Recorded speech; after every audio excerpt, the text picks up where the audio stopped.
running around trying to get everything together. Nah, I feel you. Just got back from the sauna. So I Hey, was you like do the in sauna there. and all that? Yeah, man, we were in there for like 20 minutes. So my face is probably still red. And we're doing a lot of handstands, hanging upside down, just trying to be able to hold ourselves upside down. Did you work on that the one joint you showed me? Which one? It was the one dude was like on a handstand. Oh yeah, we like, did do walking that. like this. Yeah, actually, I ended up getting it, but it's life endangering. I can imagine, bro. It's like I don't even know how you walk like this on a handstand. That's crazy. Yeah, it seems harder than you think, but when you start doing it, it is actually as hard as you think it is. I don't think I'd have enough balance for that. Yeah, like you got to work on it slowly but surely, man. But that's what I've been on, man. I feel like my heart's like racing. I just gotta like, I'm in the presence of greatness. I'm like nervous. Something slight. Yes. Yeah, and you brought your cousin, which is cool. I'm really glad my man Dolo. he's here too. Shout out Dolo. Yeah. So yeah, this is the ProducePod. You know, it's interesting because we met today. Like 3 hours ago. Literally 3 hours like ago. 3 hours ago. We had such a sick interaction that I was like, dude, we gotta capitalize and leverage this spontaneity and this genuine energy that we were sharing. And I was like, you gotta get on the podcast, man. That'd definitely. be dope. It was a great conversation. Yeah, absolutely. And I kind of wanted to talk about that. Part of it is you can never rerun a conversation exactly the same, and I never expect it to go exactly the same. But I really love the sentiment what you were talking about,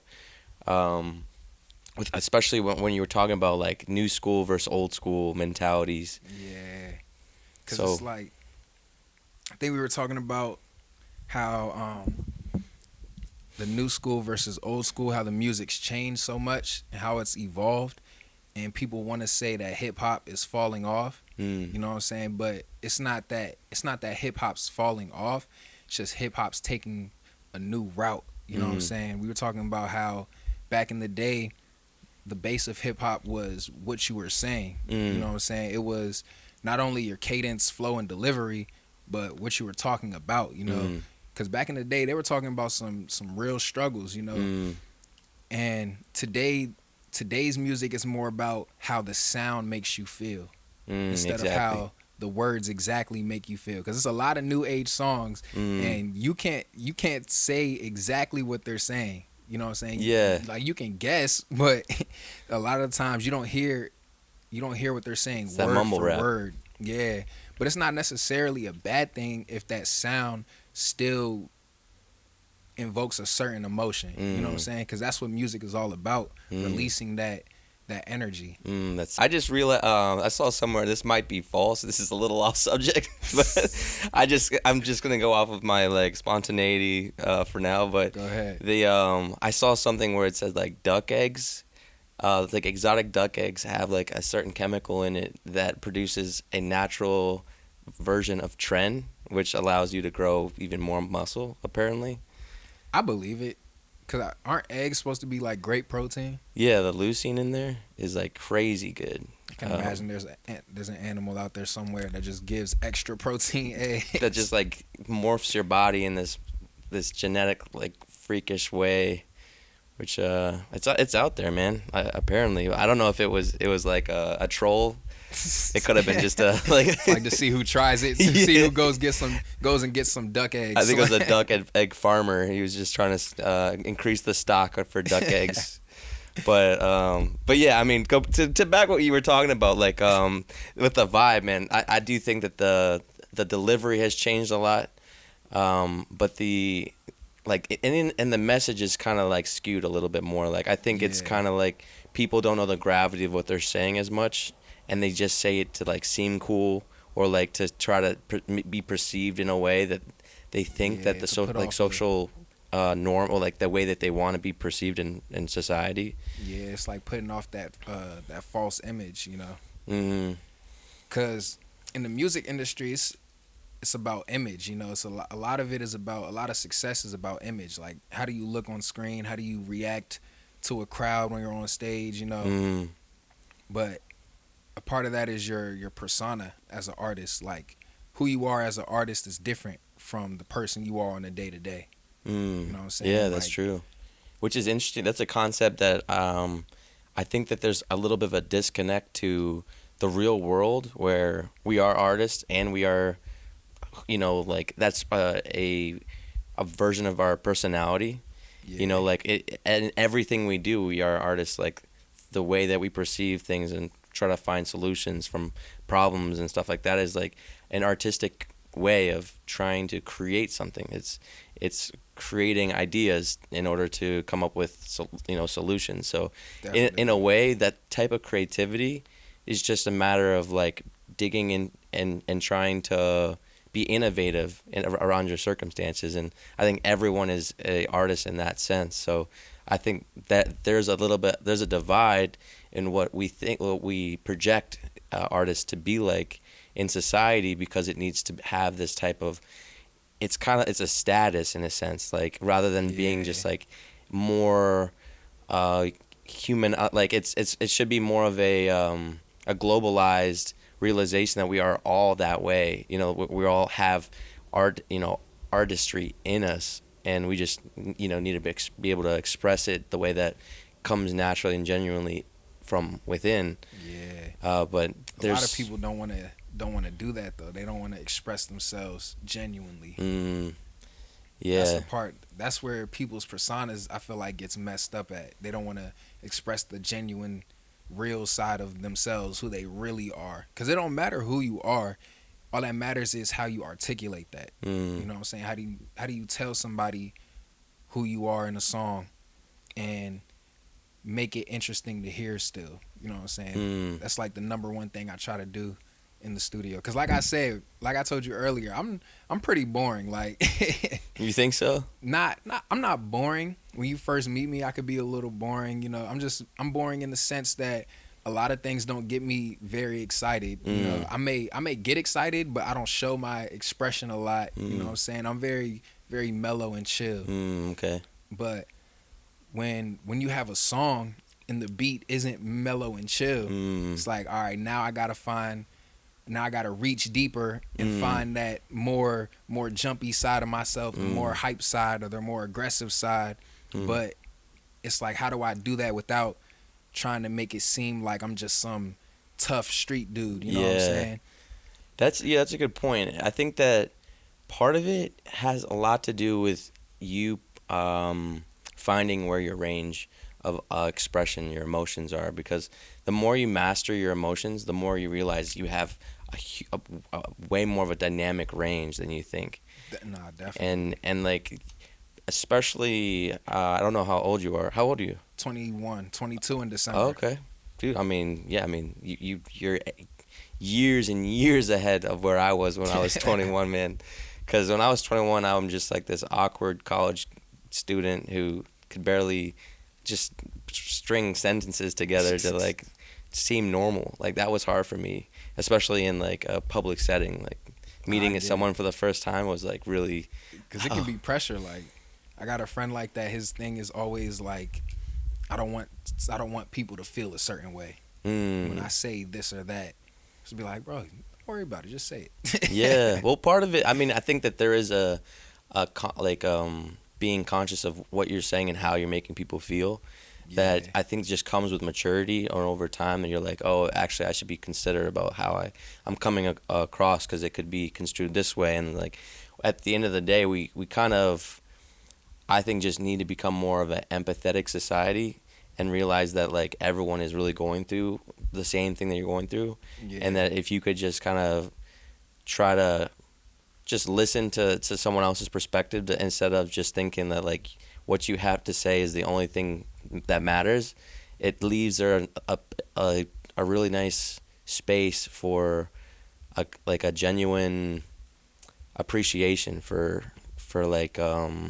life in a sense. So yeah, you gain like understandings and perspectives talking to people, because any emotion that you feel, there's somebody out there that has felt that same emotion to that same extent. It might be a different situation, but they feel how you felt. You're not the only one, but the way we live, it's like, you don't get it. You know what I'm saying? You don't know how I feel. Yeah. Like, you don't know that. They probably do. Like 9 times out of 10, somebody knows how you feel.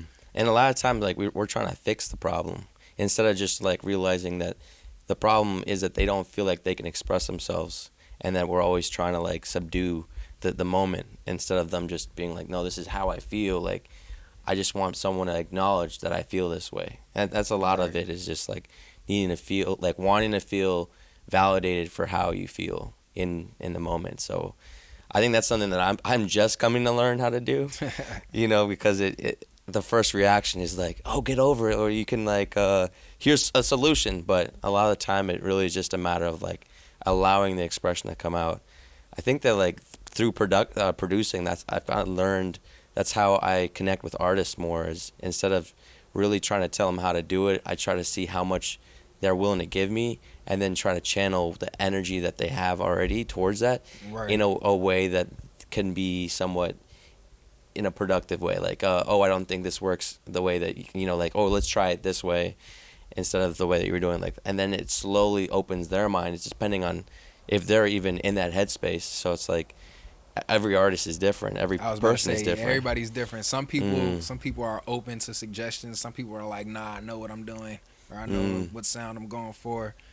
What about you? I feel like I'm open to suggestion. My whole thing is NOTM, no opinion tops mine. But at the end of the day, if I hear something and I'm like, that's actually not, like, I'm not quick to say no. I'll sit and think and ponder if I really want to go in that direction. Sometimes I'll be like, that's a good idea, I'm gonna try that. Sometimes I might be like, that's not really on the sound that I'm going for, or that's not really the vibe that I'm going for. But I feel like as an artist, you got to be open, especially with your engineers, because your engineers know what they're talking about. If you've been going to the same guy and you get that mainstream quality, that radio ready quality, trust, he knows what he's doing. Because I mixed and mastered. It's not the easiest thing. No, it isn't. It definitely takes some practice, experience, knowledge. So trust your engineers. Yeah, absolutely. Well, where did your name come from? My original name. Yeah. Because my name is JoJo. I go by JoJo a lot. So the original name was Joe 2 times, just Joe 2X. Okay. But it didn't really feel personal enough. There's so many 2 times out there. Really? There's so many so-and-so 2X out there. Finesse 2 times. Okay. There's a bunch of different artists like that. So the name just didn't feel personal. And when I made that name, I knew I was going to change it one day. And one day came, I sat down in the room for like 10 minutes just thinking to myself, like, who do you want to be as an artist? What is your character, your persona really like as an artist, And that's how I came to NOTM. Okay. Because it's like, I can be a little headstrong at times, and I do feel like no opinion tops mine, but not in a sense, and not in a cocky way, just in a way that at the end of the day, it's my life and nobody else's. So I have to make my own decisions for myself. I feel like that goes for anybody. You gotta live your life to your standards. Right, because no one's gonna be able to see your perspective exactly the way that you're seeing it. So yeah, I see what you're saying. Like, I guess that kind of gives you like a sense of empowerment, in a sense that it reminds you that no one else really knows what's good, like best for you. You are the one that knows what's best for you. Yeah, because not everything works for everybody. Somebody could have got to a place that you're trying to get to a whole different way than what's meant for you. You know what I'm saying? Right. Like, I'm not gonna give an example, but yeah, it's just because somebody took this route to get to this spot doesn't mean I can't take a different route to get to the same spot. Or even a completely different spot. Like, I don't think we could ever be exactly the same spot. Like, I can't be the same spot you're in. You can't be the same spot I'm in. Right. Because we are equipped with tools through our adversity that we go through, that not everyone has those same tools. And I might have one secret tool you don't know of, or something because I went through something, or you have something else. So, like, we all have different ways to like cope in those circumstances that can create an alternative outcome. And I think that by like a lot of things seem cookie cutter, and then people put ideas in boxes and how people should be or what they are like, especially in the industry, the music industry. It's like the perception of the way something should be like is very different from the reality, and I think a lot of people, especially mainstream artists, or it was just like artists trying to on the come up, they don't see they kind of blur those, like they think that they need to project a persona that is very false. And I think that just to kind of like guide it a little bit back to where you were talking about versus the old heads, the new generation, and using the like more of the sound of like the animalistic noises rather than like actually the substance of words. Like we were saying, Future, when he made that one song like la di da di da, sla o mi na. Like that was just out of nowhere. Like it resonated in a way that we didn't even realize it. That was just a few years ago. Like imagine how like much we're growing. Like we're changing the way that we communicate. It's so quick how fast our like evolution is becoming. I like how you said that, changing the way we communicate. Because back in the day, hip hop was real raw. You know, it was real. It wasn't as, I want to say, synthetic as it is today. Where did the choir come from in like how is that? Why is that portrayed as like an angel sound like that? Oh, I think movies. That's what I feel like it came from, like that movie scene. Not any specific scene, but just like in general, in a movie where like doors open and it's just bright on the other side, like they just stepped into some magical place or something like that. It's just like, Can you do opera? I don't feel like I can't. No? But I'm going to try it. Yeah, all right. Here we go. His debut right here. Oh, God, it's my opera debut right here. I'm about to give him the hand and everything. All right. Yes, that was good. That was actually, I like that. That was a 7 out of 10. Coming soon. Yeah. I feel like, I don't know, opera came, like using that part of my voice came much easier than singing. Like, you do opera? Not really, but I feel like I feel like you do opera. I think I could come in with that, like that real, real hefty, like that thick hefty voice, like. And I can also do like the. Oh yeah. So you can sing. Not really. I mean, I you can sing. I hear it. I can vocal produce. I'm telling you right now, everybody in my family sings except for me. I'm the only one What the heck? It's so weird. I'm the only one that don't sing for real. But everybody else in my family do. So I know a singer's voice when I hear it. Really? Why do you think you don't sing? Because as a kid, I didn't like being like anybody else. I just didn't like the fact that, well, I'm not going to say I didn't like it because I wish I could sing. I'd sing if I could. You had brothers? Nah, sisters. Sisters? So I have one brother, but he don't stay with me. Oh, okay. I'm in a house full of women. How many sisters? Like between my mom and my dad, like a good 6. What? My mom just had a baby sister too. Oh my God! And you live with them still? Yeah. Sheesh. I mean, I live with most of them. I live with my mom's side of my siblings. So it's only 3 sisters over there, but then I got 3 more on my dad's side. That's just confusing. You get the names all mixed up? Nah, I got the names down. Oh, okay. I get the birthdays mixed up. Oh, yeah. That's what I'm not good with. I'm not good with birthdays. Like I probably know my grandmother's birthday, my dad, and my mom's.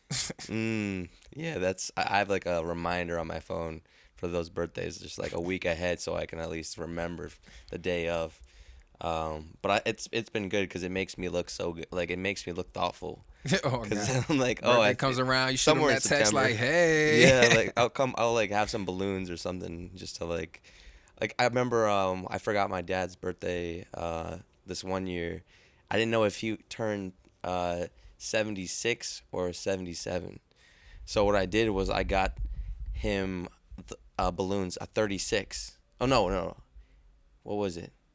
Was it 70? Oh, 76.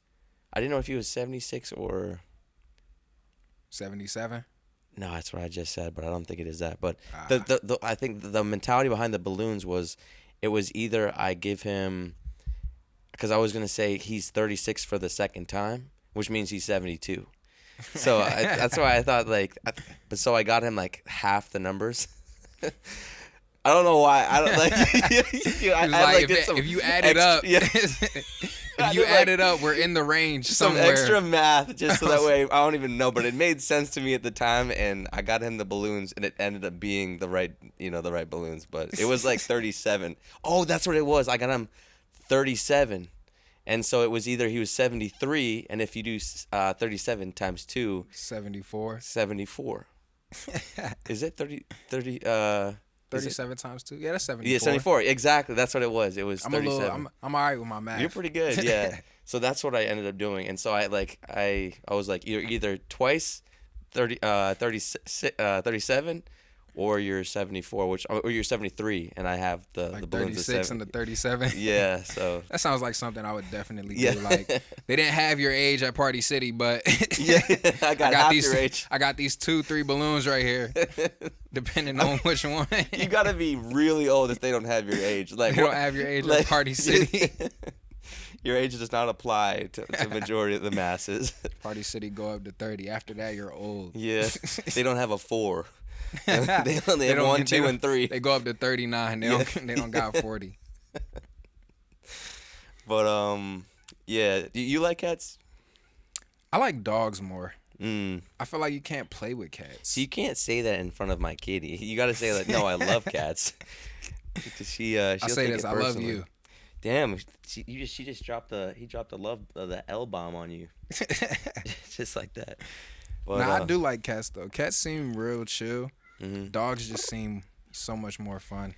Oh, really? Like you could play fight with a dog, and they'll fight you back. Like, The thing is, I sometimes get scared, especially. I mean, we've developed trust over the years, but having an animal inside your place, it's like if you go to sleep, they could just kill you in your sleep.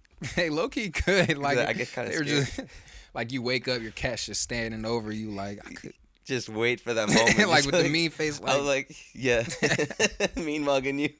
She sometimes does. Like, you never know what they're thinking because they're just like looking off in the distance, like at a wall for like 30 minutes. And I'm like, Candace, are you okay? Come back to Earth. Like she sees something. They must be, cause that's the thing. Animals have such different senses than humans. Yeah. So I wonder if they have a deeper sense, like connecting to like a spiritual being. Cause it's like in order to be an animal that is so living in they're living in the constant presence of the now. Right. Like that. There's got to be some enlightenment that they have There's unlocked. no plan for tomorrow. Like, it's just what does today bring? Like, they have to have excitement for every single day that they're alive because it's literally they live in a box and they don't experience anything else besides this. Besides the box. Yeah, I mean, at least cats. I sympathize with her, but I mean, I guess dogs, they have a little bit more of a range. Yeah, dogs can go outside, like play with other dogs, rides in the car, walks. Yeah, which kind of leads me to like the concept of like we as artists need to like spend time outside of the studio to gain more ammo and like life experiences to be able to actually bring that into the studio, because a lot of times when you think you're like hitting a dead end, it doesn't mean to work harder. It means that you need to work smarter in a way that is actually like conducive to your energy, where you're not like trying to force something so much, and then instead of actually realize where you are. Yeah. And a lot of the time it means that you need to go through something that's more than just trying to like create. It's about experience. Yeah. I found that out, like having those moments where you feel like you're trying to write something, or you're in the studio trying to make a beat, or you're trying to do whatever you do creatively, but nothing's clicking, nothing's coming to mind. And those times, that's where it really hits. Like, it's not like you say, you got to work smarter, not necessarily harder in those type of moments. In those type of moments, I feel like the thing to do isn't to lock yourself in the studio and make a bunch of bad beats until until you until you finally get a good one. I feel like that's the time where you need to say, all right, let me close the laptop, walk outside for a second. You know what I'm saying?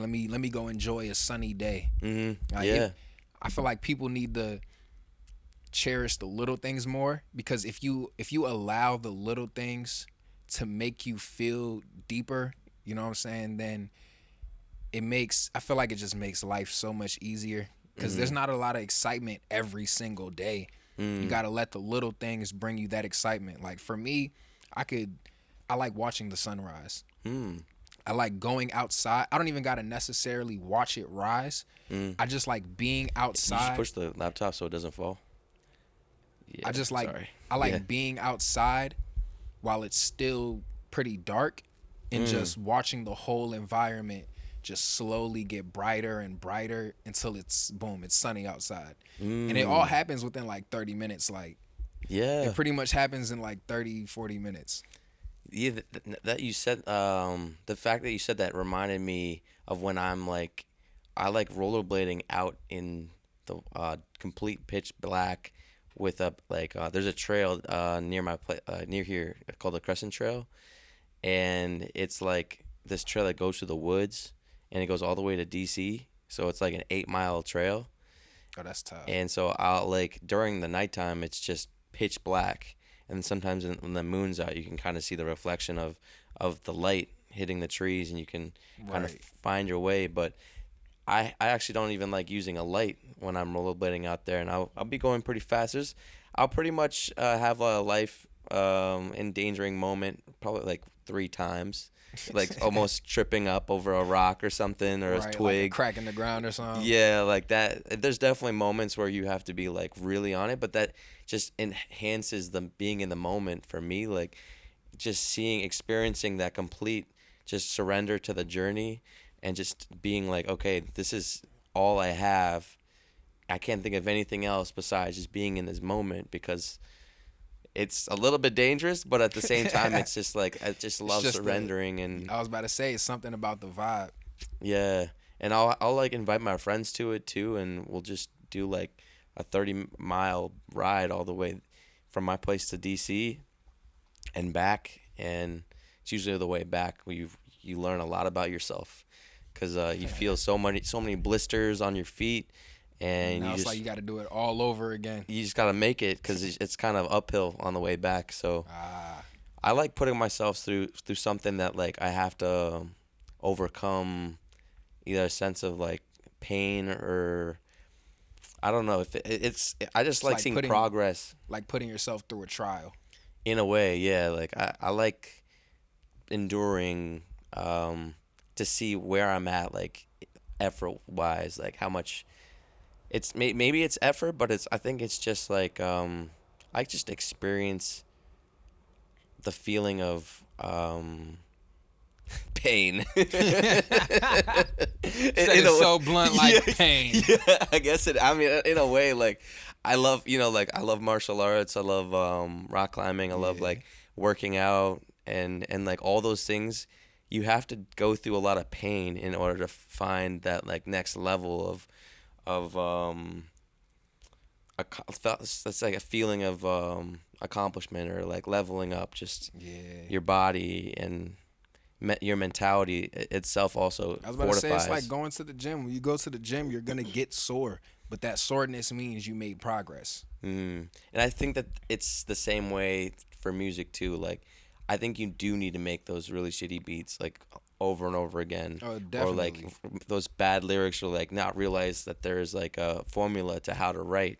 Yeah. And I think that is like where you level up is through that pain where you don't know what the next step is, and you realize you're not good enough, or like something needs to change. Yeah. Where then you're like, wait, now, and it's the fact that you have those like little chipmunks in your head that are all like fighting each other. Right. Then it's like once those chipmunks find harmony, and they find they go to the mountain in the head in your head, and they meet the real chipmunk, the monk of the chipmunks. He enlightens all of them, and then they are like, we already had it. It was within, you know. Then I be telling people that all the time. Like, sometimes you just got to go to the studio and make a bad song. Like, just to release whatever tension you got. You know what I'm saying? It's kind of like just shaking loose, you know what I'm saying? Just to get comfortable, get loose. Just go in there and make a bad song. Don't nobody ever have to hear it. You don't have to ever drop it. You know what I'm saying? Majority of my songs are bad songs. Nah, I'm just kidding. I think I've done it long enough where I think I can make something good even if it was bad. Like if you were like, all right, let's make something, I could probably... Or you could finesse it. I could still make it sound good. Like I could go to just a two-step with a two-step hi-hat with a clap and then just do like a boom, boom, and then boom, you already have something, you know, like. Nah, I'm definitely my worst critic or my biggest critic. Sometimes people will be like, I rock with this joint. I'll be like, really? This one? Like, out of all the songs, you like this one? So who are some of your influences? J. Cole, definitely. Definitely my number one influence. I feel like a lot of my sound comes from not J. Cole and his sound, but his character. You know, I like artists the more I can relate to an artist. And J. Cole's he's such a chill, you know what I'm saying, calm, collected person, but also very like intellectual. It's like he's one of those people where it seems like the more you talk to him, the more you realize he knows and understands. You know what I'm saying? And I can relate to that a lot.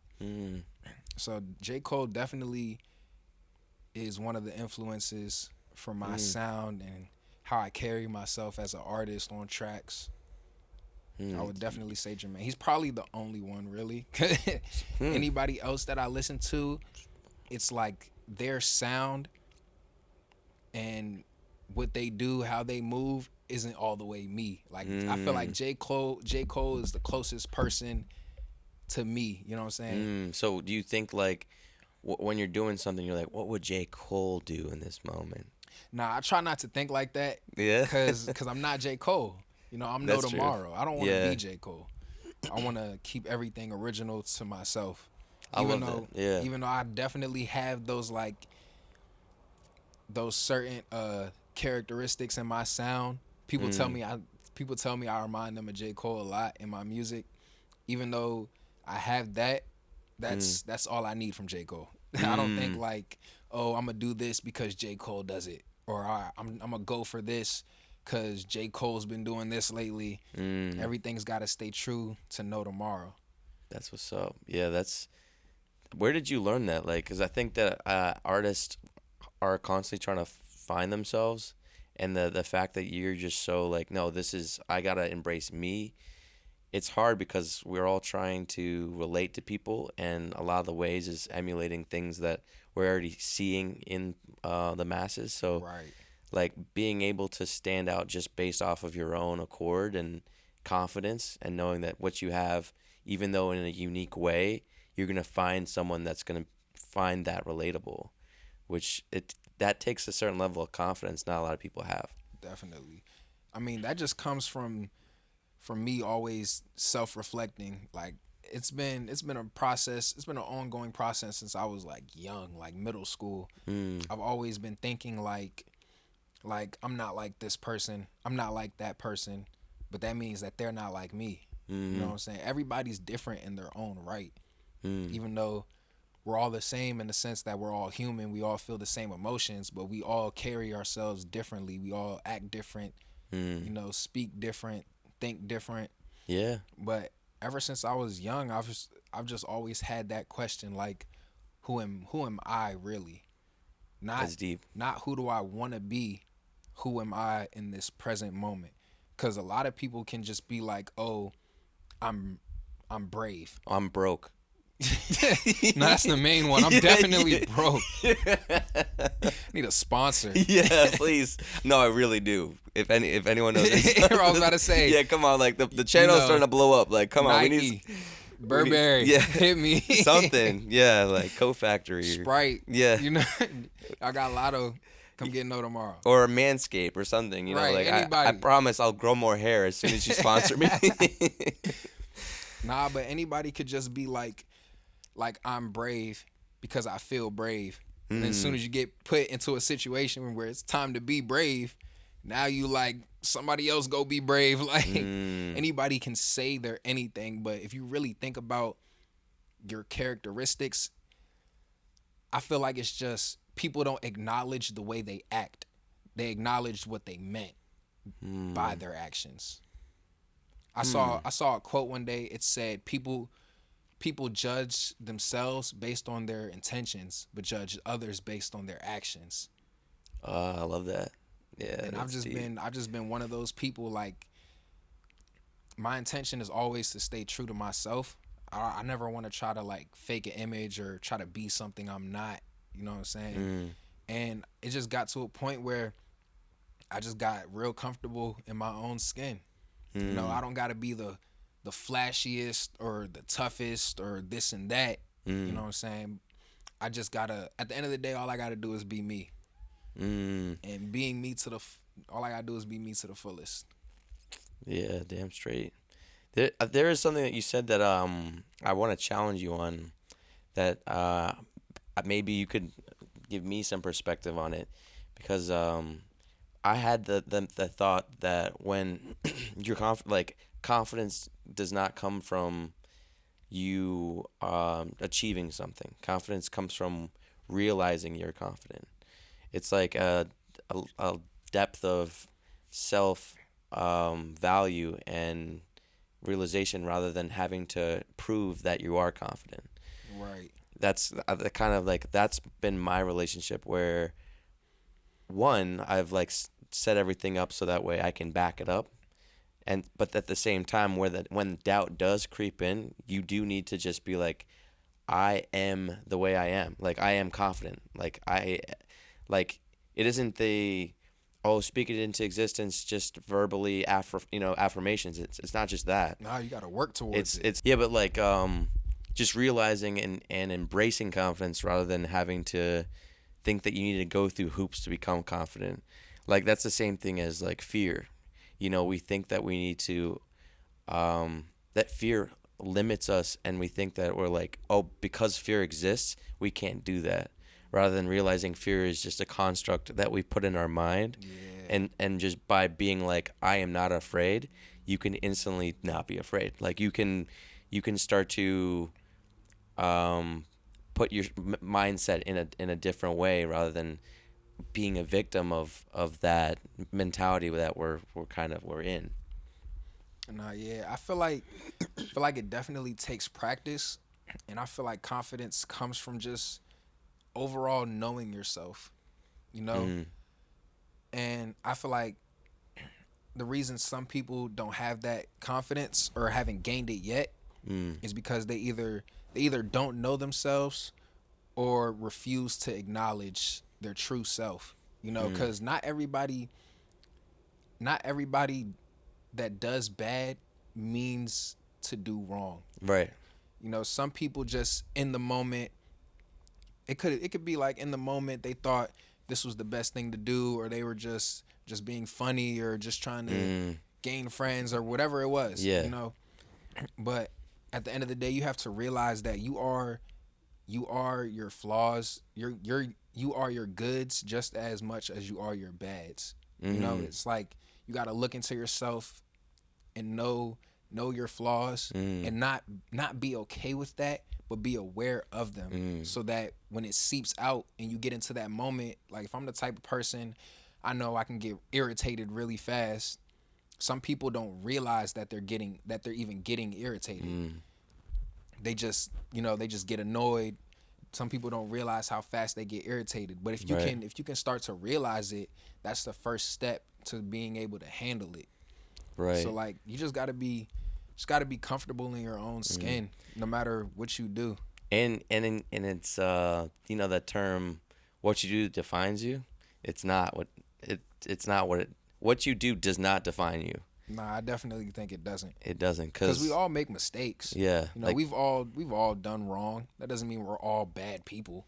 Yeah, and I do think that through our hardships, we realize the change that we need to make, and we're never going to be the exact person that we were that made that decision because we've had a negative reaction or even a positive reaction. There's going to be like like I think that the real answer is just to live in the moment and Right. and embrace who you are in this moment, rather than having to be like, oh, because I did that, then it's gonna end up that way or whatever. Like there's a consciousness that you should be aware of being like, okay, let me be conscious of my decisions and the implications, the rights and wrongs that can happen. But it isn't going to be a deciding factor completely because you're like, oh, because it ended up not being going well for this person, it's not going to go well for me. Like there, I think that you can't just completely generalize it, because it's like, oh, if you do drugs, then I'm going to do drugs and I should be fine because you did it and you didn't, you were fine. But it's like, there's obviously like it's variables. it's like, there's a lot of just variables. because that's how it went for me does not mean that's how it's gonna go for somebody else. But I like that what you do does not define you. Like you have a chance to change and reinvent yourself every day, every moment. Right. But there are going to be some factors that are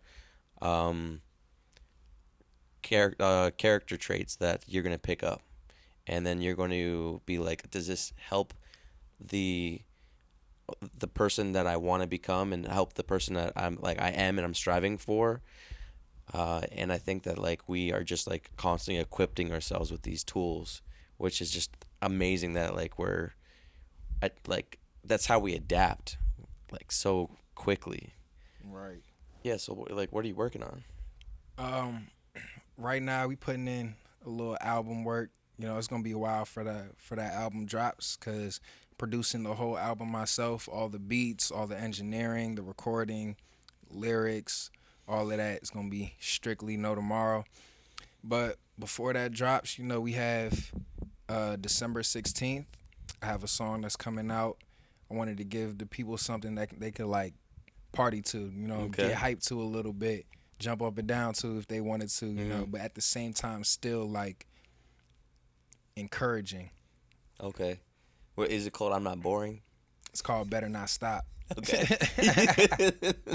I'm gonna make a song called I'm Boring one day. You should. And make another song called I'm Not Boring. Yeah. Throw everybody off. Yeah. I lied. I'm not boring. Cause I can be boring at times, and then I can be a little lively at times. It just depends. Yeah, exactly. I think it's just glucose levels. Like, is your sugar levels higher? To me, it's environment. You know, I don't like being around a lot of people. So if I'm around a lot of people, I will purposely be a little bit boring just so that people don't talk to me. Okay. Just so people just leave me alone, go back to what y'all was doing. I can see But that. like if I'm with my close friends, like, man, y'all know me at this point. Y'all already know how goofy I can get. I might as well let out the goofy. Yeah. The goofy's out of the bag. It's out the bag. Yeah. But so yeah, you got an album. How many songs are you planning on making? I don't know yet. It's still up in the cards, you know, whatever my heart feels like is the right number of songs. That's just how it's gonna go. What do you think about songs versus albums? Because people tend to, if they don't really know the artist, they want to hear more singles than they do want to hear 12 songs or, you know, a collection of songs that it's going to take them a lot more of a buy-in temperature in order to actually get to that point. Right. So what do you think about that? You're saying I'm just going to do me, I'm going to do 9 at whatever an album and people are going to listen to it no matter what? I mean, honestly, for the album, I'm not really too focused on who's gonna listen to it, only because this album is more for me as an artist. You know, I wanna present my artistry. I want the people to see me grow as well. So even if it doesn't come out sounding as great as it could have if I were to have bought a beat from somebody or went online and bought a beat here or there, you know, I still want to put that out for my sake, just to say I fully produced the album and released it. You know, Okay. If people don't like the album, y'all don't like it. I'm gonna love it. I'm gonna play the album every day. Yeah. You know, I'm not too worried about who listens to this one, just because this one it's more for me. It's more personal to me. You know, so whoever does listen, then I'll know who the real followers are, who the real fans are. So this is like like you're getting a chapter off your chest. Yeah. It's like stepping into a new era for me. So what is this this change that you're going through right now? Honestly, it's me getting even more confidence. You know, cuz I haven't always been this confident. Like I haven't always been confident with how I look, what I wear, you know, what I do or don't have. But now that I'm getting even more confident, you know, like I'm getting more confident than I've ever been. And it's a great feeling. And so it's just something I feel like is just going into the next step, you know? Okay. I feel change coming. So that's what this album is about. It's like I feel a transitional period coming some point. It could be this year, next year, it could be 2 years from now. But I'm already preparing for that. Yeah, whenever I feel change, it's mostly gas. It's just when I feel it coming, it's and I have to Something's prepare. not right. I have to prepare everyone for that. Actually, hey, it's happening. It's I might want to go. Yeah, it's time for you to go. What do you say on Friday? Don't nobody use the bathroom. 20, 35 minutes. It's a hazard zone. Yeah, you have to wear a hazmat suit just to go to the bathroom. I have one. Just so that way, if you guys ever need to go to the bathroom, just you have one for real? Yeah.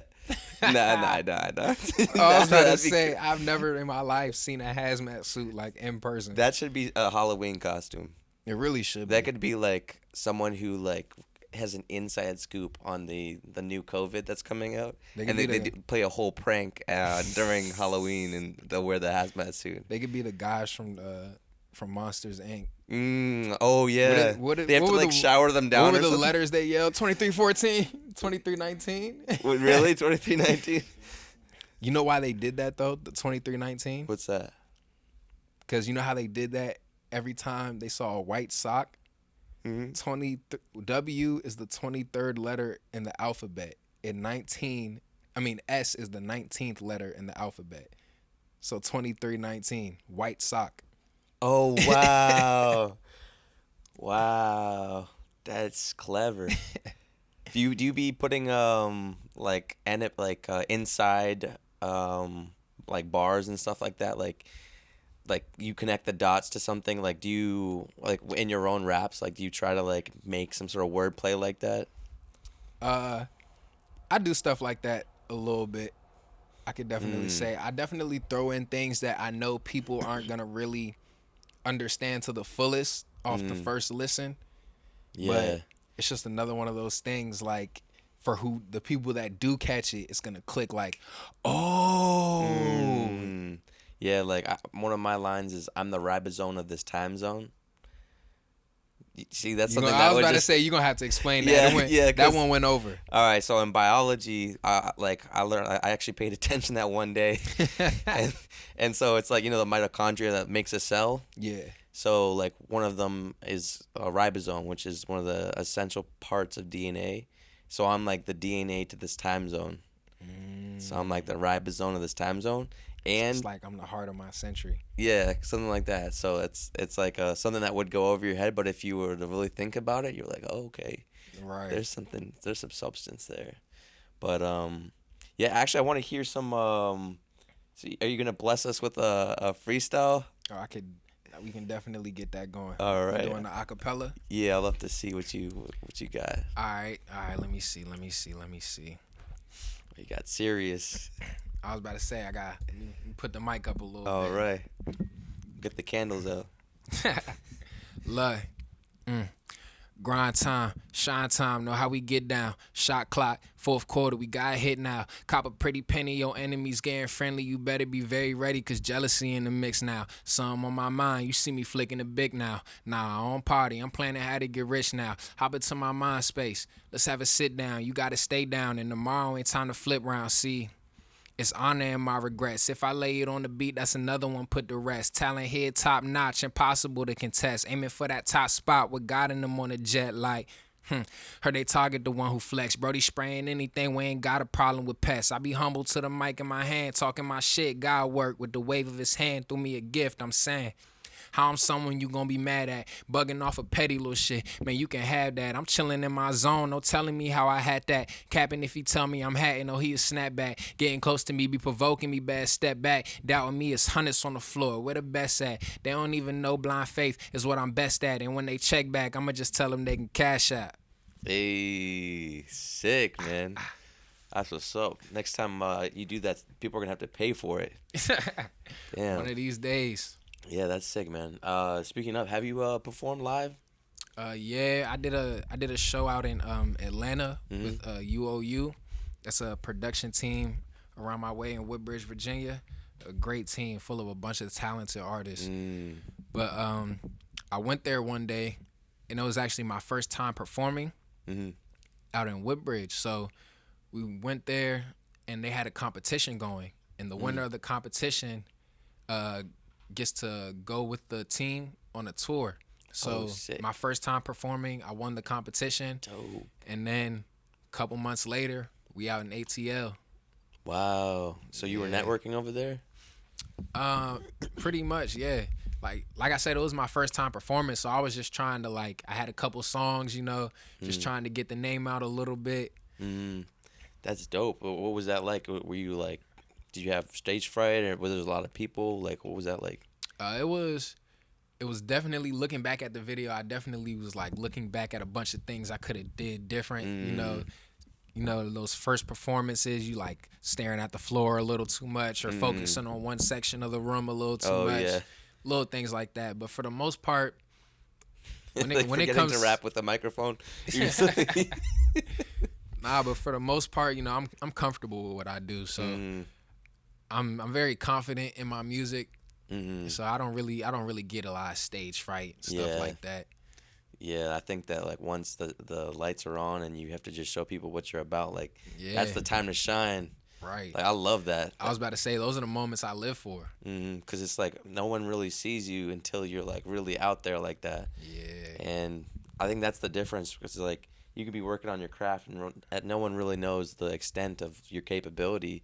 But when you're actually performing it, people get to see you in the light that you want to be yeah, you get to bring that full energy out. Yeah, exactly. So that's dope. Yeah, we used to do showcases where I would go to clubs and I would offer putting an artist showcase together, and I would have a whole bunch of artists, 15 artists, and I would pretty much just tell them the time and date and see which ones would be interested in showcasing, and I would give them a time slot, and we would have all these performances just to see the art, the types of artists that were in the area.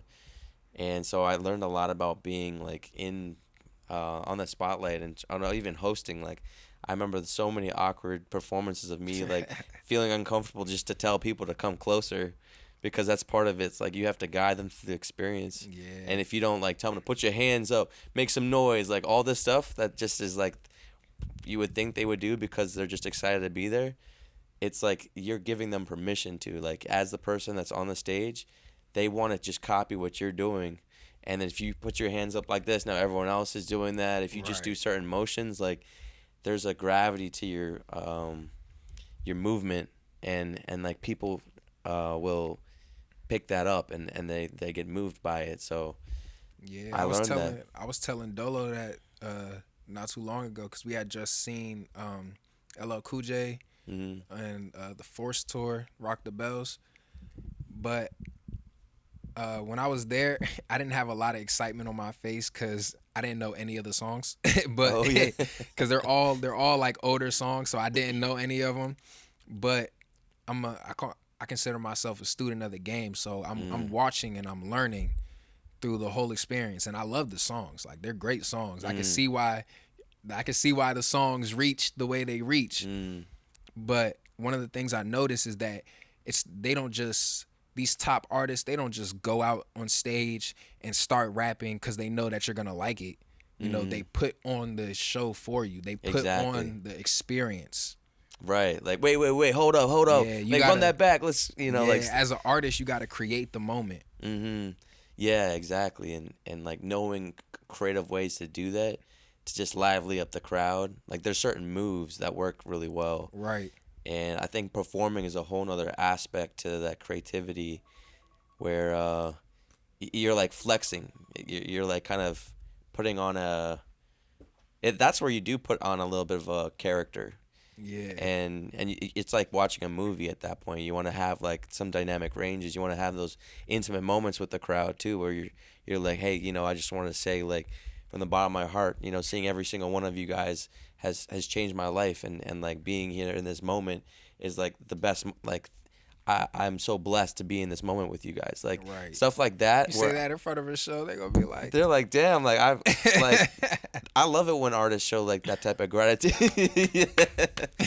Your cousin's crying.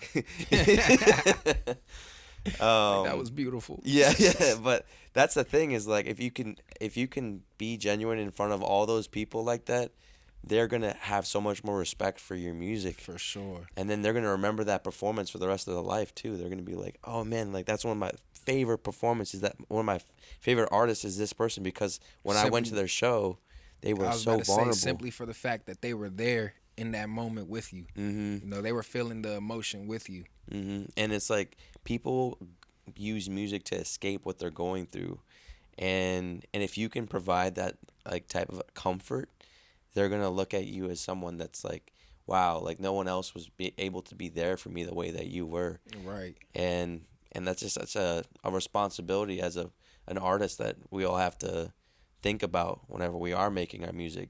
Yeah. Because like music, I feel like is made to invoke emotion.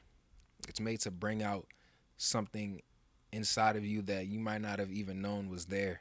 Yeah, like a lot of the time. That's why I think that like through hard comings and just situations that you've gone through or you can empathize with, you start to create something that, because it's coming from a place of like being in touch with a deeper energy, other people are going to be able to be in touch with that too, because everyone has that same depth in a way, but it's just being able to unlock it at certain times, and it's if they're willing to receive it at that time. Like sometimes you'll listen to a song that just doesn't hit the same as when you are in a certain moment, and then all of a sudden the next day, or you're out with your friends, you're out like now you're like, oh, and that song is actually, I love that song. Nah, for sure. I know everybody has like one sad song that they listen to when they're just upset. Like something happened, they're not feeling good, they're down, they damn near want to cry. What's yours? Like mine?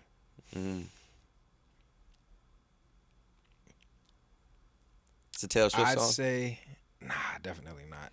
It's definitely a J. Cole song. Oh, okay. I'd say, what's that song called? For Her Eyes Only?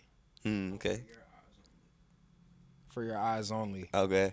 That song, man, I was going through something one day, and I just needed to walk. I just needed to be outside. I didn't feel like being in the house. I didn't feel like talking to anybody. And I was going through something, and threw my earbuds on, threw that song on. I probably played that song on loop like 3 times. Just walking around the neighborhood. Got back to the house, and it felt like all the tension that I had was just released. That's what's up. Yeah, that's beautiful. I think mine is Iris, by the Goo Goo Dolls. You know that one? Nah, I don't know that. Okay. Yeah. That one's like a sad, like I remember I like broke up with some girl like a long time ago, and I was like in the shower, and I would just like listen to that, and I just cry in the shower. Like I just remember that. Like see, everybody has that song. Yeah. I feel like every guy has that breakup song. Yeah. There is like a whole phase. I think that by embracing the way you feel and like just being sad is like the way to go. And that's how you allow that emotion to pass through you, so you can have the other, like whatever emotion is going to be in that moment. Yeah, you got to release it somehow. You know, because it's not always through like talking to somebody or even listening to music. It's just like whatever it is for you that helps you to release emotion. It can be anything.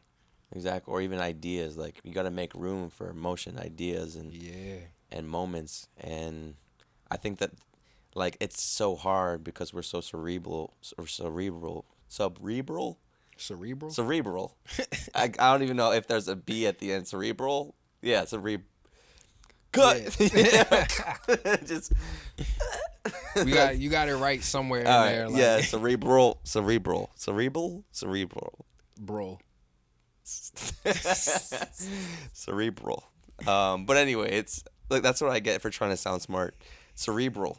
Yeah, but we're so like we're such thinkers that like we spend a lot of our bandwidth just overthinking things. Yeah, just in your head. Yeah, instead of just kind of realizing that the answers are already right here, like right now. Like, what do you need to do? Like, you already know what you need to do. I think sometimes people need to realize sometimes there just is no answer, and you got to be okay with that. Why do you think that is? Because if you're going through something, or if you have a problem, a situation, and you're searching for an answer that's not there, you're gonna keep searching, and you're gonna get, the more you search, the more hurt you're gonna feel because you don't know. You just simply don't know, and that desire to know is gonna just hurt you more and more. You know, I feel like sometimes you just gotta say, you know what, this happened. I don't know why it happened like this. I understand that it didn't have to happen like this, but it did. There's nothing I can do about it. All I can say is, ouch, that hurt, and go about my day. Yeah. Yeah, that is huge. The letting go is one of the hardest things. Like It definitely is. I even have like there's moments where I feel like that ego, where I feel kind of like sometimes even wronged by someone or like I can't, like if I'm like giving them, like there was like a stupid one where I felt like just the simple like me saying hello to someone and then they just kind of like mugged me. I'm like, dude, I'm not gonna say hello to you ever again. Like that's kind of, I was like feeling petty about it, and I had to think about it. I was like, man, I'm like reacting to this guy. I be in moments like that. I be in my head like, oh, you're an asshole. Got it. Yeah, exactly. Like, or like you hold the door open for somebody, they don't say thank you. I'll be like, oh, okay. Oh yeah, you're like, wait, no, you gotta come back. Like, yeah, but you have to realize that like by just letting go of that feeling that like, oh, you did, like I was expecting something and it didn't happen. Yeah. If you let go of that, you're gonna feel way better, and then you're not gonna be holding on to anything. Like all those things that you're holding on to is just gonna get in the way of being that genuine person. You're doing things because you're like, oh, it's almost like you're creating a persona, like you're creating this like monster that the person is that you don't even, they just might have not even understood what was even happening, or like right.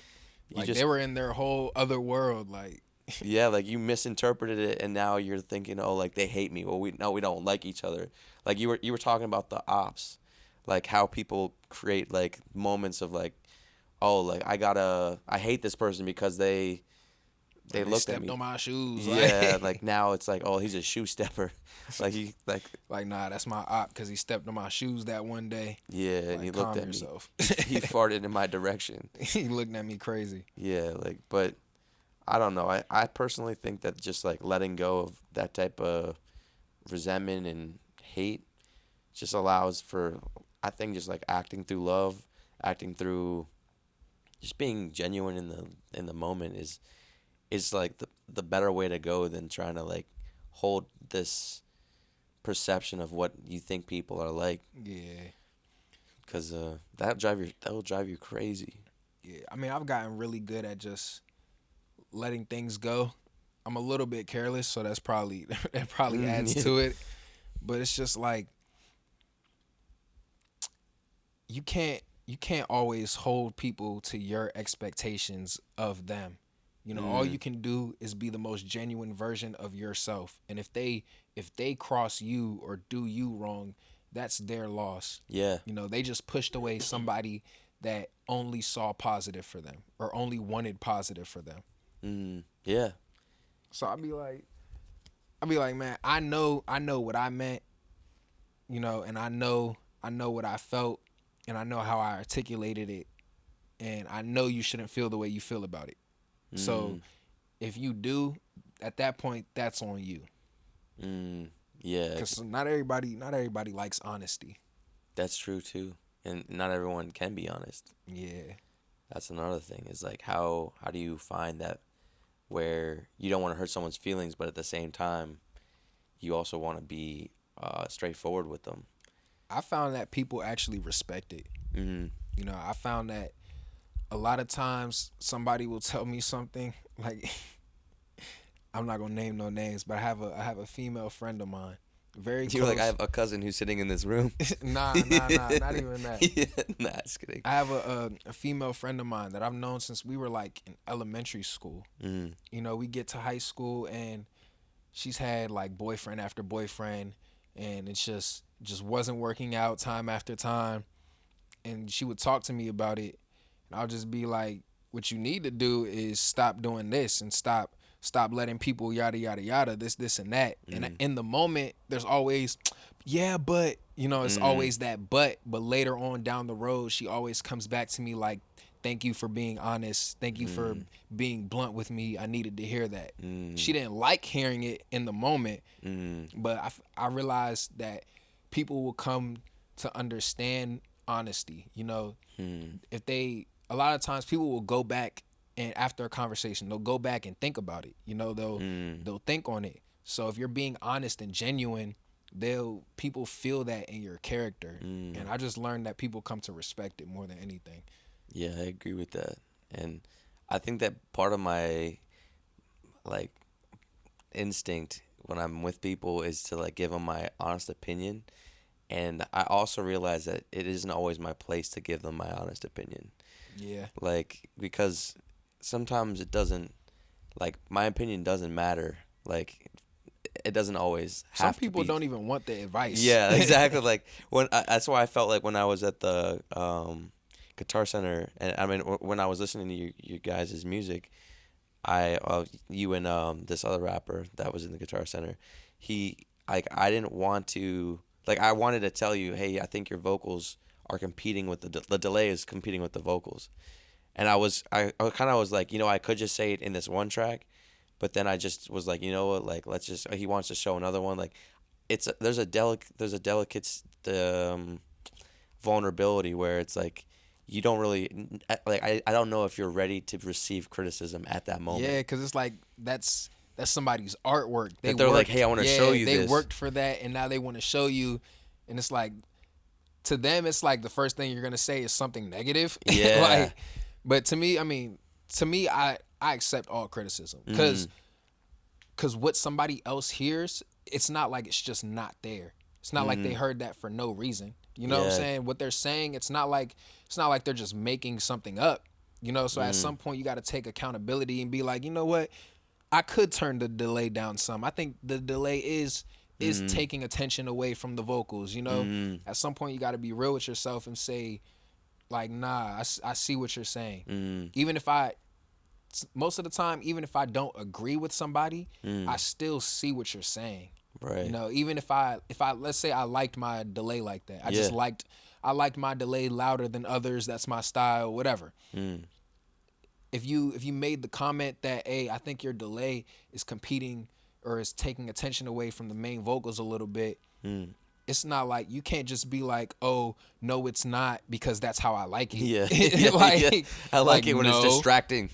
Like, nah. Yeah. That's what it's doing, but that's why you like it. That's what you like. You know, you just gotta be able to understand, like, not everybody's wrong. Like, not everybody's just so dead wrong because you felt this way and they felt that way. Like, you can both be correct. Right. And it's music. It's all subjective. Exactly. And I think that, like, maybe sandwiching it and just being like, oh, I like this, but then I feel, sometimes I'll just ask, do you mind if I give you constructive criticism? Right. Because that way then they can be more prepared for it.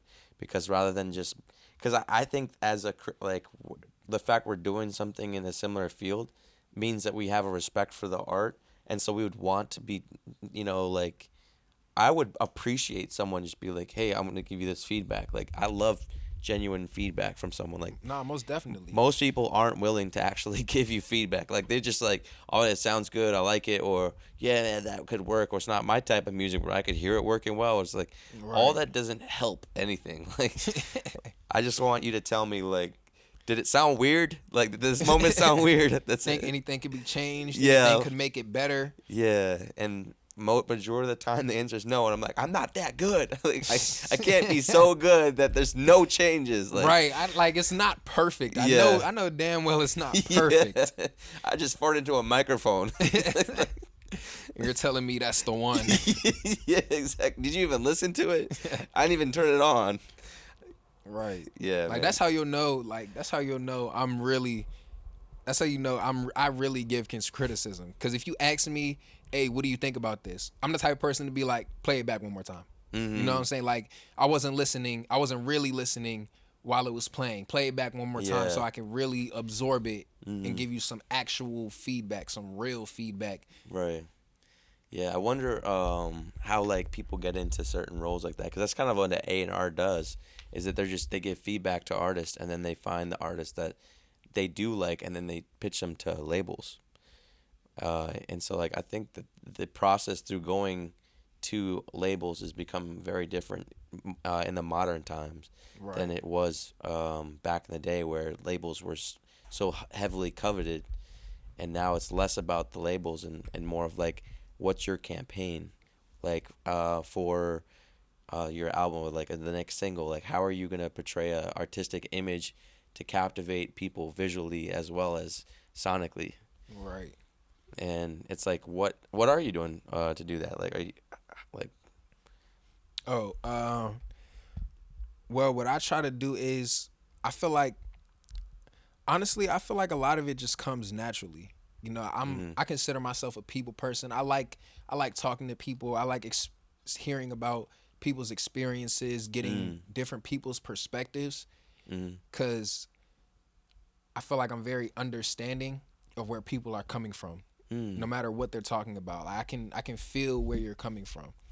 So when it comes to me trying to deliver a certain emotion, or deliver like just give off a certain type of energy in my music to connect with my listeners, I feel like a lot of that comes naturally, because you know, the problems that I go through and the things that I talk about are things that everybody goes through and anybody could speak on for real. You know, it could be as simple as, I don't feel confident today. I feel confident today. You know, Yeah. I feel happy today. I feel sad today. And it's like, if I can find the best way to put it, portray it. Yeah, if I can find the best way to portray it, that's just what I try to do. You know, if you can hear when I'm rapping more aggressively and more hype. You know, you can hear where I feel a little bit cocky, or it's just embedded in the sound, because I feel like a lot of my sound is natural. You know, I don't like a lot of auto tune. I don't like a lot of processing. My type of sound, I like kind of like old hip hop. You know, I like the more raw sound, The accenting. Yeah, I like a raw vocal with space in the reverb. Like, I like the reverb to create the space. That's where I'll have my processing, the majority. But for the sound itself, I keep it pretty dry. Okay. Well, but what about for when you're pushing the song when it's already finished, and you're like, okay, let me do something to stand out, and you know, either do a music video or what's your visuals? Do you have ideas for like bringing your song to life in a way for people to experience it? Yeah, I try to. Of course, I'm gonna put it out on Instagram. So when I have a new release or something like that, or a soon to release song, when it comes to like reaching the artist through reaching the following through social media, I just try to do things that honestly just show me.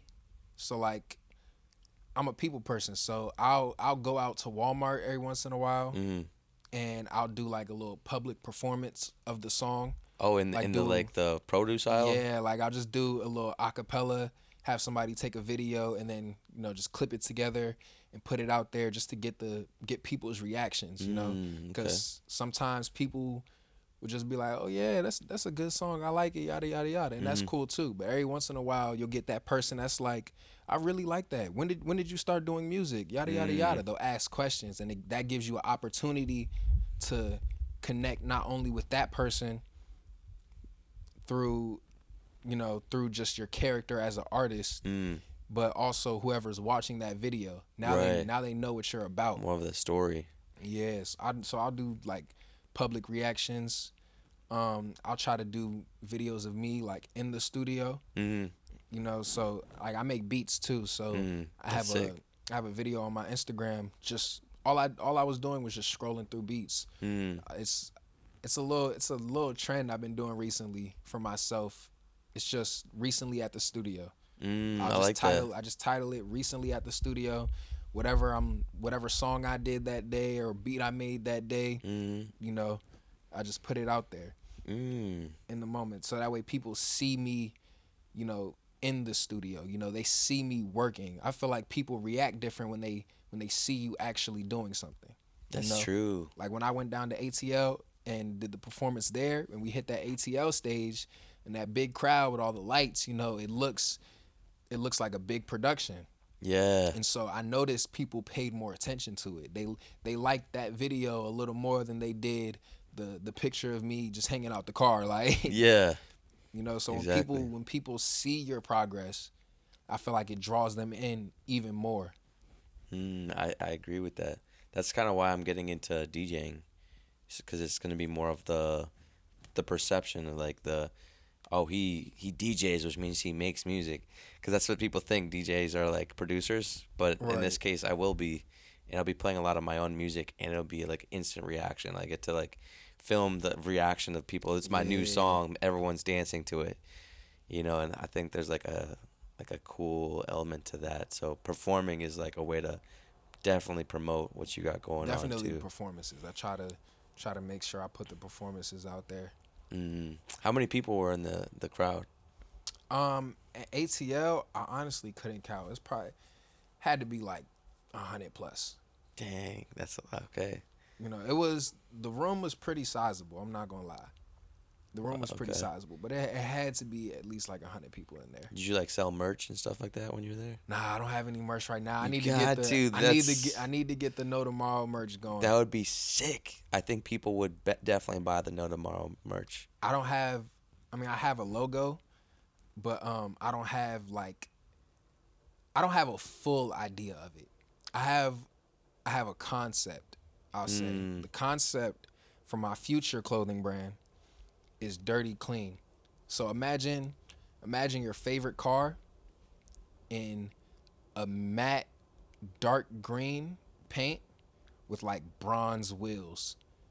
To me that's dirty clean, because the colors themselves are like, it's a little ugly, like like you wouldn't put that bronze green as like a paint in your house. Yeah. You know what that it's kind of like this. I would say even darker than this. But it's like, it's not something. It looks a little dirty, like a little muddy. You know what I'm saying? Yeah. Like something about it just looks a little rough. Yeah, just a little raggedy. But it looks raggedy in such a unique way. It makes it a style. Okay. So like the idea kind of did that. Yeah, like the torn shirts and stuff like that. Yeah, like for my first show, I'll probably never do this again, but I had half of my hair in 2-strand twist, and I had the other half just out. That's kind of cool. I like that. Like just little stuff like that, like the scarf around the leg. Yeah. Like little things like that. People will walk up to me and ask me like, why do you do that? And then I get to explain to them like, oh, talking about this? I'm an artist. It's part of my style. It's the little things. Like somebody, I met a photographer like that, because I was just walking around in DC after a show one day, not mine, but walking around in DC, and somebody just walks up right next to me. He was like, "Why do you have your scarf right there?" Just out of curiosity. And me being me, I like when people walk up to me, because then I get to talk to somebody new. So, told him I'm an artist, yada yada yada. Come to find out, he's an artist too, and he's a photographer. Okay. So it's like that's the vision for Dirty Clean. It's just colors and things that seem like they shouldn't go so well together. You know what I'm saying? Like darker colors, half and half type stuff. Like I have an idea for a hoodie jacket and like sweatpants. I'm gonna get 2 of the same jacket, 2 of the same sweatpants, but in different colors. And then I'm gonna make it messy. You can tear it down the middle. Like a messy tear down the middle, and then like a sloppy re-sew back up. That'd be cool. So it's gonna look homemade, but it's also gonna look so original that somebody just might walk up to me and be like, "Yo, where did you get that?" Yeah. And be like, "You can't. I had my person make it." Yeah, I seen that actually somewhere. Where they had like torn down this way. I've and definitely the seen like the half and half jeans. Yeah, that is still really cool though. Like I think I have this $1 billion idea. Got on the laces right now, the half and half. Oh, sick. But yeah, I have this $1 billion idea that I don't know if society's ready for it just yet. And if I say it, then someone will. They're definitely already thinking like about somebody's it. Gonna do it. Yeah. We might have to talk about it off camera. Yeah. But it's kind of like integrating the pizzazz of what our attention gets gravitated towards, with also the aesthetic of shape fitting clothing. So it's like I think everything is kind of there's so many more dimensions clothing can have that we haven't explored, that I have ideas for. And I don't know if I'm not much of a executor on the actual doing the clothing. Like I don't see myself like sewing and trying to sewing machine. Like learning how to sew. I don't see myself doing that, but I do see partnering up with someone and working together in conjunction. I actually know somebody that makes clothes. Oh, like physically. I can give you her contact. Yeah. That would be sick, actually. That'd be cool. I hit her up about my dirty clean idea. She was definitely down for it. Oh, okay. I just need to get the clothes and get back to her. Yeah, that's another thing. There's like a lot of resources out there that you can have the clothes. You can design the clothes online. Yeah. And then they'll, when people buy it, the money goes directly to your account, and then they'll take the money from the account that, like a margin of the money to actually make the clothes, and put the design on there, and then ship it directly from their warehouse. So you don't even need to see the clothes. You just design it. Actually, I could tell you guys what it is, because like someone told me about it, and I wish that I knew about it. But it's called there's other websites that do it, but it's called Printful. Printful. Yeah. And I'm gonna have to check it out. Yeah, it's like that's where a lot of my stuff were. If I'm designing a tie-dye hoodie with like an embroidery with my logo on it, I don't actually have to physically buy it in order to sell it. It's only I don't spend any money on it until it's bought, and then I make a margin off of that. So I'll make a few bucks off of that, but they make most of the money from actually making the clothing. Right. So you're still making money off of it, and then they get to support your brand. For sure. So yeah, go check. Definitely need something like that for the shows. Yeah, that was a whole game changer. I didn't even realize, because at the end of one of our shows, I said, hey, come hang out with us. We're gonna put a table up, and we're gonna be signing posters. You can get a free poster. And when we finished cleaning everything up and we set the table, I had just like 10 shirts. I had stickers for my EP, and then all these posters, and then some wristbands. And it was incredible. There were like 15 people all waiting in line. It was just like, whoa, like these people really want to meet me and the artist I was with. One of the artists that I was part of this group called Casual Encounter, and he's like, he's did the voice, the vocals, and I did the production. So it was just one of those moments. Like I call it a why I do this moment. Yeah, I was like, whoa. And then even homeless people were trying to take pictures with me. I was like, all right. And he's like, can you send it to me? And I was like, how do you want me to send it to you? He's like, I don't know. I was like, and I don't know, it's crazy. Yeah, it's because I was like, you have email? He's like, yeah. So I just sent it to his email. So it's like I still have it somewhere in my email where I sent this homeless guy a picture of us together. I kind of want to see it. Yeah. Like, I look, you want to. I'm curious now. Yeah, it was in Baltimore, but yeah, it was such a dream come true just to see the amount of the response, and then we sold like 7 shirts, each one of them like $30, and so we made some decent money. I was and gonna say, I made a cool profit that night. yeah, like out of nowhere, like I paid like $180 for 10 shirts, and then we pretty much made our money back just selling like 7 shirts, and it wasn't really for the money, like it was really like seeing the support, right. And we could obviously bring that profit, the margins, raising them up, and we can outsource to like different ways of like making the actual merchandise. But I mean, when you're just starting out and you're buying stuff like in just like tens and like small amounts, it costs a lot. I bet it does. Yeah, because it's like all design, it's all unique, in a way. Yeah. So when I found a Printful, my whole life changed. But yeah, man, I know that you got a studio session that you gotta go to, and so I definitely appreciate you coming down and for your time and your energy. For sure. And Thank I love you the for having me. spontaneity of it. Where can people find you? Y'all can find me on Instagram, Twitter, TikTok, notm.music. There we go. And if y'all want to look up the SoundCloud, Apple Music, Spotify, it's NOTM, all caps, NOTM. Boom. No opinion tops mine. And you'll have some merch coming out, and hopefully yeah. We can get this dirty clean merch going. Yeah, I could hear that working. And then also your album coming out, so stay tuned for that. You said December 16th.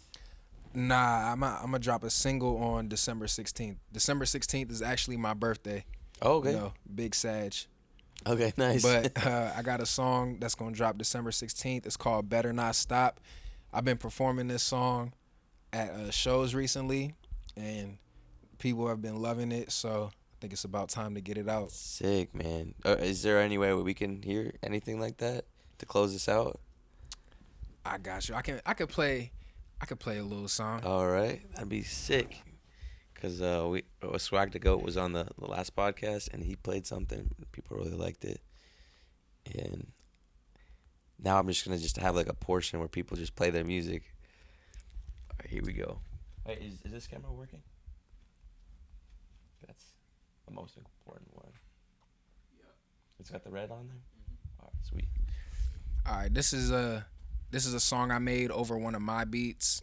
I don't do that a lot, but I'm definitely gonna start doing it a lot more. Y'all can expect this song pretty soon. All right. I'm not gonna give an exact date, but soon. Tomorrow. Yeah, nah, just kidding.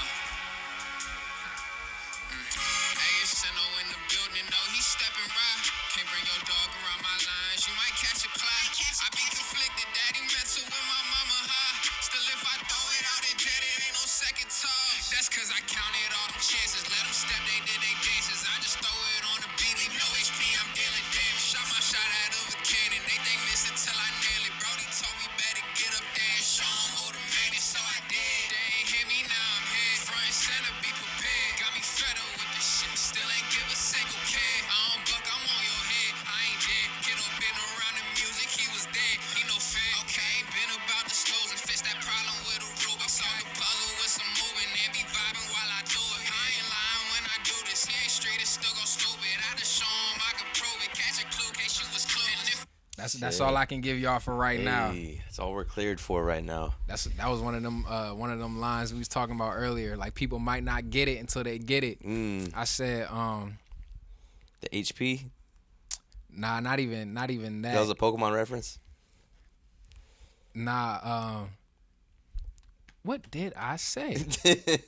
We're gonna run It's it crazy. back. I was about to say it's crazy because I just said it. It's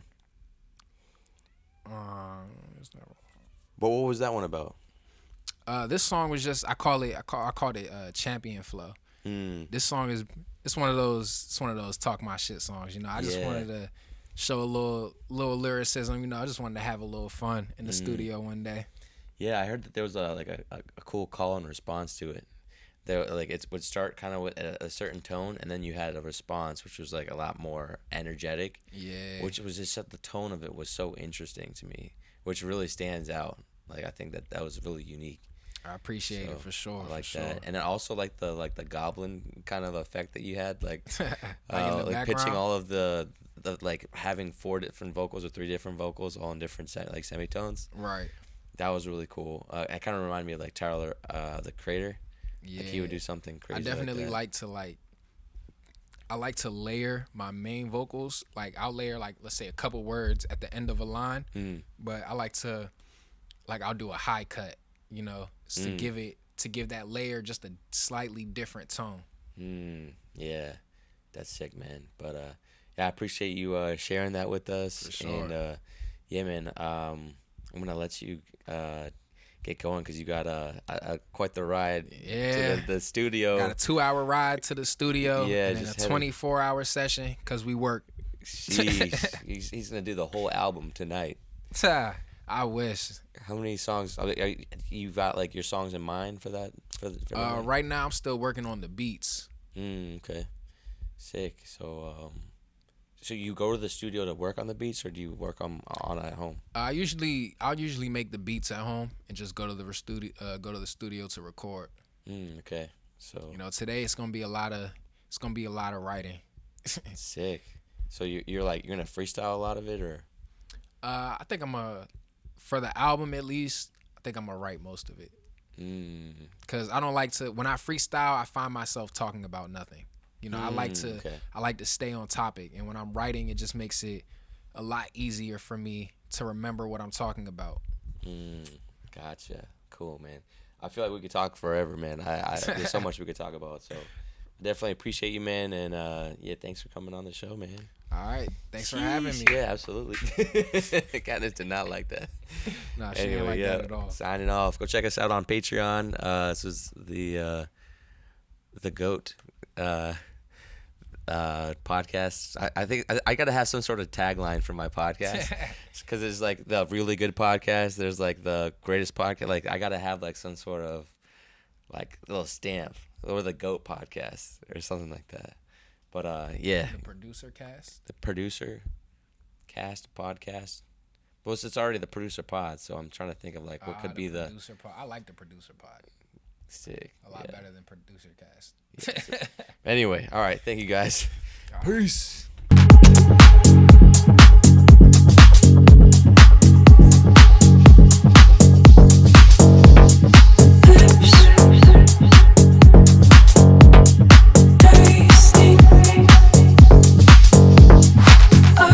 Like the ocean, gonna make you mine.